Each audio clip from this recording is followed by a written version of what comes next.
As of January 25, approximately 1 year after the lockdown of Wuhan, where the coronavirus broke out, the disease has infected over 100 million people globally with a death toll of more than 2 million. Despite scientists' best efforts to get to the bottom of the virus, it still remains a mystery when the pandemic will come to an end and how many more people will become its victims. It is especially the case given the more infectious variants emerging across the continents.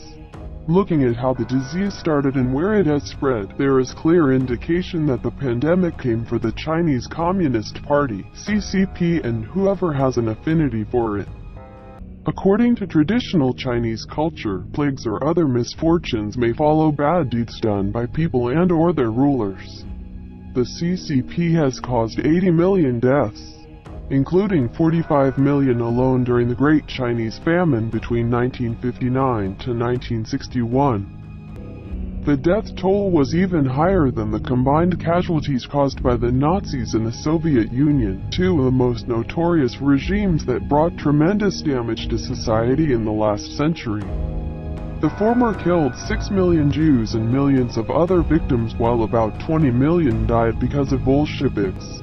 With an inherent nature of brutality, hatred, and lies, the CCP silenced intellectuals in the anti-rightist movement in the 1950s, wiped out Chinese traditional culture in the 1960s, exploited the help from the West in the 1970s to later grow into the second largest economy in the world, destroyed China's dream of democracy in the 1980s, and started persecuting Falun Gong in the 1990s by inciting the public's hatred towards peaceful practitioners who strive to live by the principles of truthfulness, compassion, forbearance to be better people.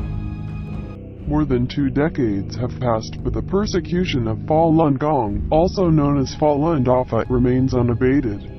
In the meantime, Falun Gong practitioners have never stopped their efforts to expose the CCP's lies and brutality. After the coronavirus broke out, they felt even more urgency to inform the public of how the CCP has been using similar tactics in its mishandling of the pandemic to those employed in its persecution of Falun Gong. They also advised people to sever ties with the CCP so as to avoid being held responsible for its crimes against innocent people. Many who heeded the advice and expressed support for Falun Dafa have been blessed, including those who recovered from coronavirus infection by reciting Falun Dafa as good. Not everyone was as receptive though. Once I explained to a friend the importance of keeping the tradition of faith, what Falun Gong is, and why the CCP mobilized the state apparatus to suppress Falun Gong.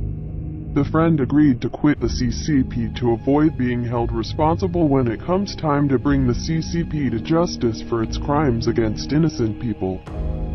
As I advised her adult daughter to also quit the CCP, the younger woman bluntly dismissed the idea, saying, "As long as I have things to eat and a place to stay, I do not care about others' things."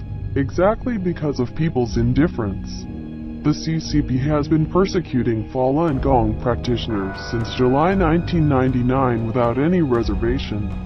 Countless practitioners have been arrested, detained, sentenced, or even killed for their organs.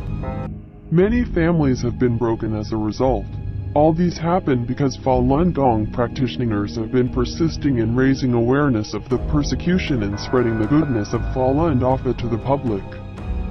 Many people in the West may have similar thoughts to my friend's daughters and remain indifferent to the CCP's threats and harm, as the CCP advanced the communist ideology by giving short-term incentives. Lots of businesses and governments around the world forgot about the CCP's abuse of human rights and trampling of religious freedom, the foundation of the free society.